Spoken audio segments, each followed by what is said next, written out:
Hi, I'm Mrs. Anderson, reading Chapter 6. The word is underselling, and it's a verb. Pricing the same goods for less than the competition. Jesse knew that Evan was up to something. First of all, there was all those phone calls last night, at least 10 of them.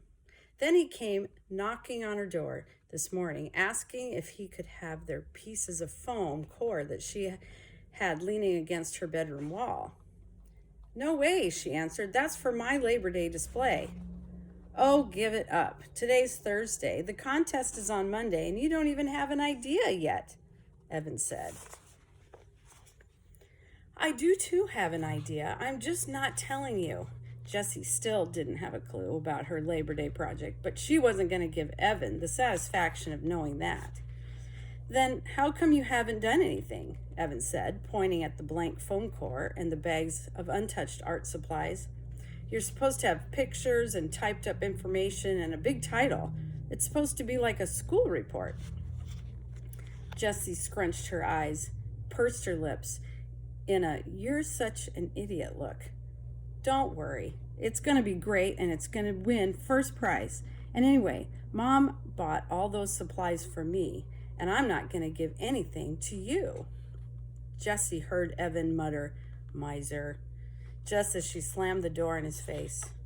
And now 3 of Evan's friends were over, Paul, Jack, and Ryan. And all 3 had shown up with paper bags, and they were all in the garage making a lot of noise with a big "Keep Out" sign taped to the door. Not that Jessie would have gone in there anyway. Who cares what a bunch of boys are doing? But she wished Megan had invited her to come over before lunch instead of after. Jessie went into the kitchen to make a turkey sandwich.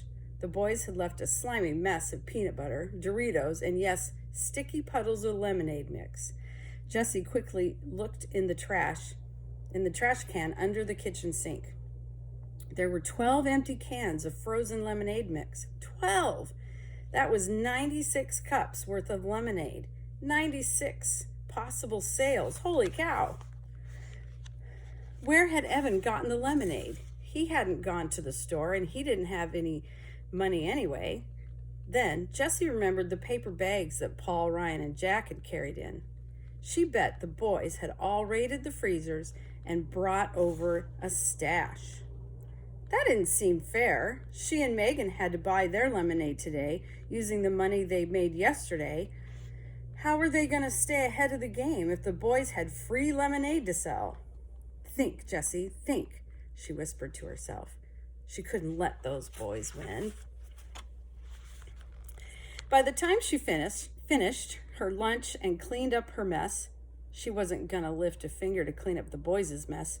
She had the beginning of a plan in her head, which is why she found it doubly confusing when she knocked on Megan's screen and Carly Brownell came to the door. Jessie's been all ready to say, "I've got a great idea." But then there was Carly looking down at her like she was an earwig. Said Megan. "Is Megan home?" asked Jessie. Carly didn't open the screen door as she looked left and right behind Jessie. "Where's Evan?" "Huh?" said Jessie. Megan came running down the stairs carrying bottles of nail polish. "Oh, hi, Jessie," she said, opening the door. She poked her head out and looked around. "Where's Evan?" "He's at home." "Why?" said Jessie. Carly made a noise like a snorting hippopotamus. "I thought you said he was coming," said Megan. "No, I didn't," said Jessie. "You said it would be fun to make a lemonade stand with all 3 of us. And I said, yeah, that would be fun." "So, didn't he want to come?" asked Megan. "I never asked him," said Jessie. "Oh, I thought you were going to," said Megan. "Then you should have. Hey, Jessie, ask Evan if he wants to make a lemonade stand tomorrow." And then I would have asked him. This was exactly what drove Jessie crazy about girls. They always said things halfway and then expected you to get the other half. And Jessie never got the other half. Carly gave Megan a look. Jessie wasn't positive what the look meant, but she was pretty sure it wasn't a nice one. That was the other thing that Jessie hated about girls. They were always giving looks that contained all kinds of strange and complicated messages. Last year, in second grade, there had been 4 girls who were always exchanging looks with one another. Becky Baker, Laura Lee Sun, Andrea Hennessy, and Eileen Garrett. Jessie watched them and knew that Evan was right. They talked without words. They used their eyes to pass secret messages. She also knew they didn't like her, but only because Evan had finally explained it to her over Christmas vacation. Jessie was surprised when he told her this. They laughed so much. How could they be mean? They were the 4 who started the club, the Wild Hot Jelly Bean Club, or as they called it, the WHJ Club. Becky was president, and she was always telling the others what to do. They made the signs and paper buttons and membership cards. The teacher, Mrs. Soren, didn't actually allow clubs in the classroom, but she made an exception, telling the girls, "I'll let you wear your buttons in class, but only if you let all the other kids join if they want to." By the end of the day, every kid in class was wearing a WHJ button, even Jessie, who'd never belonged to a club before. It had seemed like Becky was being so nice to her. "That should have been your first clue," Evan told Jessie later. Becky made extra buttons for Jessie and even helped tape them all over her shirt. And she made a special membership card for her and even a WHJ sign that she helped Jessie glue onto her writer's workshop folder. Jessie remembered all the girls laughing and Jessie laughing too, and all those strange looks that Becky, Lorelai, and Andrea and Eileen kept flashing back and forth, like secret notes passed in class that Jessie could never read. The very next day, Mrs. Soren collected all the buttons, gathered up all the membership cards, and even replaced Jessie's writer's workshop folder. "No clubs in the classroom," she said. "I made a bad choice by allowing it, even for one day." On the playground, Jessie went up to Becky. "Why is she breaking up the club?" she asked. Becky gave her a sour look. "She's been grumpy all morning." "Don't you get it, dummy? WHJ doesn't stand for Wild Hot Jelly Beans. We just said that to Mrs. Soren. It stands for We Hate Jessie. It's the We Hate Jessie Club, and everyone in the class is a member." Jessie stared at Becky. Why did they hate her? What had she ever done to them? It didn't make any sense. And then Lorelai, Andrea, and Eileen had laughed, and even Becky had managed a smirky grin. "Jerks," Evan said later, when Jessie told him the whole story. "They've got rocks for brains. But Jess, you gotta be on the lookout for girls like that." Standing in Megan's front hall, Jessie stared at Carly. Something inside told her Carly was a girl like that. "Look," said Jessie, "it doesn't matter. Evan can't come over. He's busy, and we've got to get going on our lemonade stand. I've got a great idea." "We don't want to do a lemonade stand," said Carly. Jessie looked at Megan. "It's just that..." Megan fiddled with her bottles of nail polish in her hand, the same way she'd fiddled with her band bracelets the day before. "It's kind of hot, and we did the lemonade thing yesterday, and now Carly is over, so, "You said you wanted to," said Jessie. "And I thought you liked me," she added in her head. She felt her lower lip tremble. "Not now," she shouted inside her head.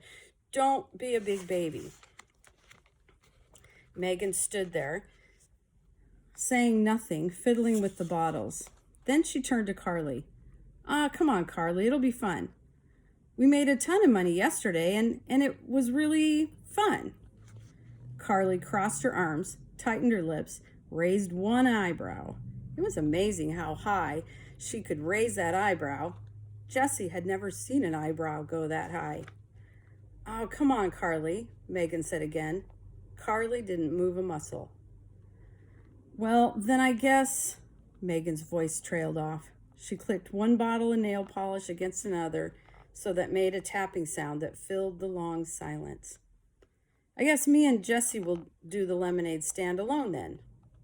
Carly dropped her eyebrow and her arms. "Whatever," she said as she walked out the door. "Spend the day babysitting if you want." The screen door slammed, followed by a huge bucket full of silence. "Whatever," said Megan, imitating Carly's voice. Jessie laughed, even though she was still stinging from the babysitting remark. "Thanks for doing the lemonade stand with me," she said. "Are you kidding?" said Megan. "She's such a stuck-up jerk. I didn't even invite her over. She just rode by, and when I said that you and Evan might come by, she walked right into the house." "Are all the girls in 4th grade like her?" asked Jessie. She tried to sound casual. "Some are, some aren't," said Megan. She sat down on the stairs and opened the bottle of sky blue nail polish. With quick, expert strokes, she started painting her toenails. "Hey, that's right. You're going to be in our class this year." "That's so weird, jumping a grade." "Well, a lot of people skip a grade," said Jessie. "Really? I never met one before. Here, do your toes green and then we'll be coordinated." Jessie ended up getting more polish on her toes than on her toenails. But by the time they were done, Jessie had explained her plan for the day. Value added. "See," she said, pulling 10 bright ideas to light up your sales from the back pocket of her shorts. She turned to bright idea number 2 and pointed with her finger. Value added. Something extra, such as a special feature or attractive packaging added by a company to a product that might make the product more desirable in the marketplace. "That means we give customers something extra they didn't expect," explained Jessie. "I mean, anyone can go and mix up their own batch of lemonade, right? So if we want them to buy from us, we've got to give them something extra. We add value."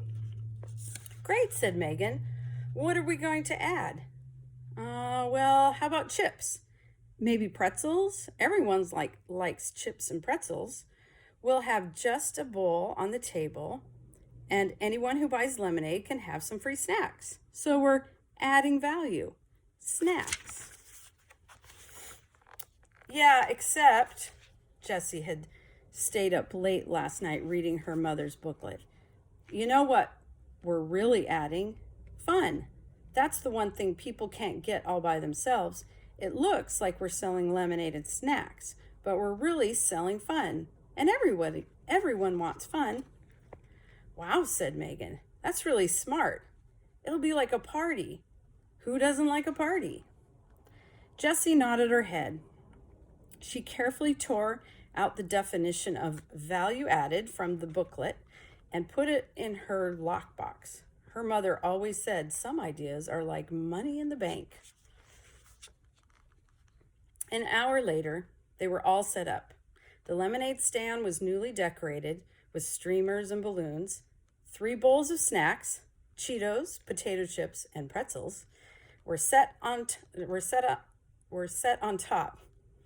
Jessie had lugged Megan's boombox all the way downstairs, and Megan was doing the DJ thing with her CD collection. It looks like a party had somehow sprung up right in the middle of the hot concrete sidewalk.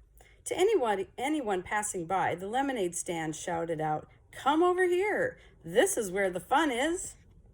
As soon as the music had come on, customers had started drifting over. One of the moms across the street set up a sprinkler in her front yard, and soon all the kids in the neighborhood were running through the sprinkler and grabbing handfuls of Cheetos.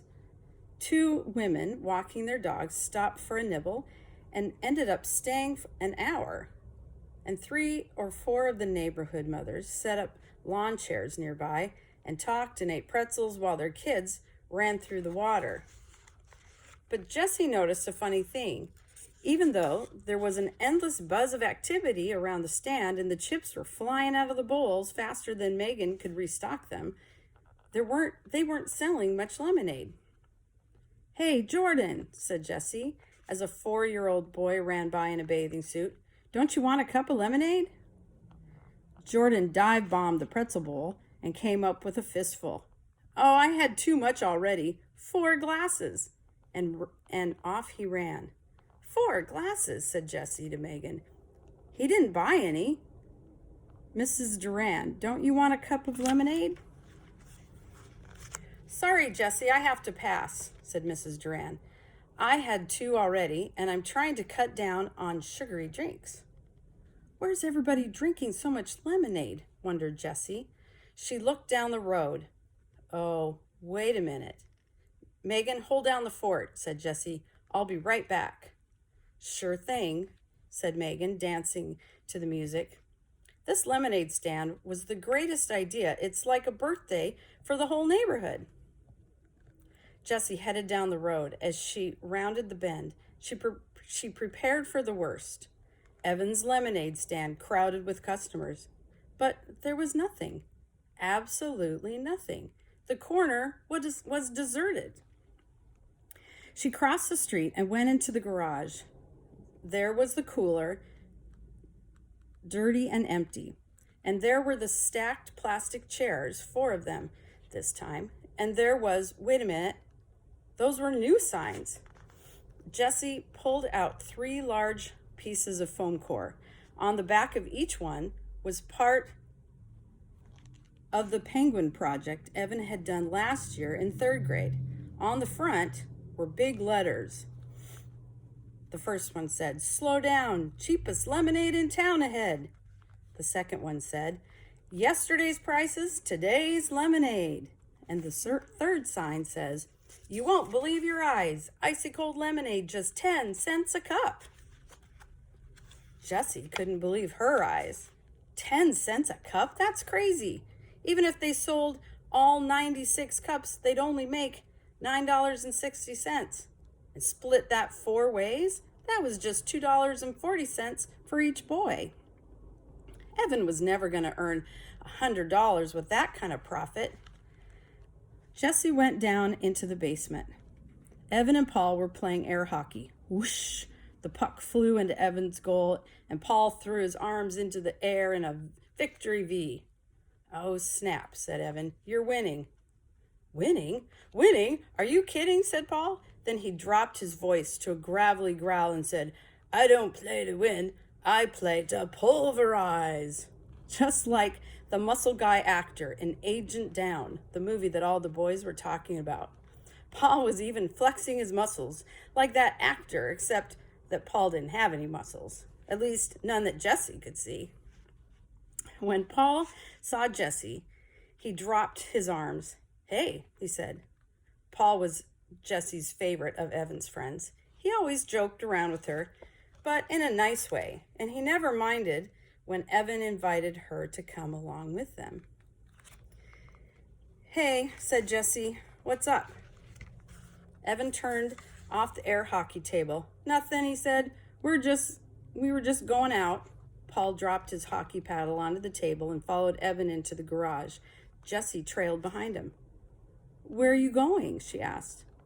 "Down to the tracks," said Paul as he strapped on his bike helmet. "We put pennies there this morning, so we're gonna go get them now." "Squash?